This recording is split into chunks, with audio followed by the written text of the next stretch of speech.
Le Premier ministre chef du gouvernement, Joseph Dione Ngouté, a présidé par visioconférence 23 avril 2020 la réunion hebdomadaire du comité interministériel chargé d'évaluer et de suivre la mise en œuvre de la stratégie gouvernementale de riposte contre la pandémie du Covid-19 au Cameroun. Les échanges au cours de cette concertation ont essentiellement porté sur le point actualisé de l'évolution du Covid-19 au Cameroun, sur la revue des mesures prises pour limiter l'expansion du coronavirus dans les centres pénitentiaires, sur le rapatriement des Camerounais en détresse à l'étranger suite à la fermeture des frontières nationales et sur les modalités de déploiement des élèves et des étudiants dans les salles de classe et amphithéâtres à compter de la date indicative de reprise des cours prévue pour le 1er juin 2020.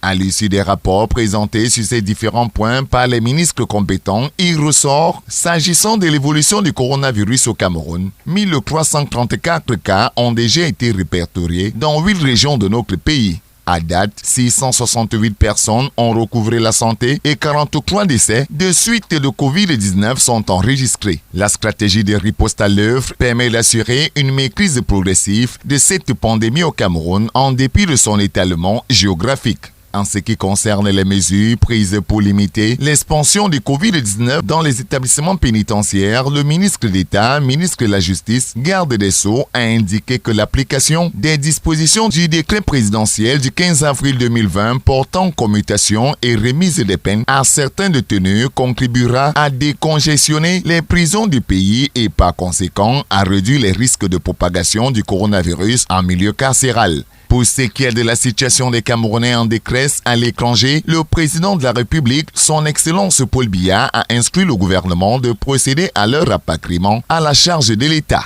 À ce jour, un premier contingent de 675 Camerounais a déjà été rapatrié depuis la fermeture des frontières nationales le 18 mars 2020 et 668 autres se trouvent encore bloqués dans plusieurs pays étrangers. Quant aux modalités de déploiement des élèves et des étudiants dans les salles de classe et amphithéâtres à compter de la date indicative de reprise des cours prévue pour le 1er juin 2020, des mesures spécifiques sont à l'étude en ce qui concerne les élèves de la maternelle, de la CIL et du cours préparatoire au regard des difficultés à faire respecter les gestes barrières à cette catégorie d'apprenants. Par ailleurs, afin de respecter les mesures de distanciation sociale en milieu scolaire, un système de mi-temps et de rotation des effectifs est envisagé dans les autres classes du primaire et dans les établissements secondaires. Dans l'enseignement supérieur, l'accent pourrait être mis sur la segmentation des filières, l'échelonnement des cours et la démultiplication des groupes de travaux dirigés.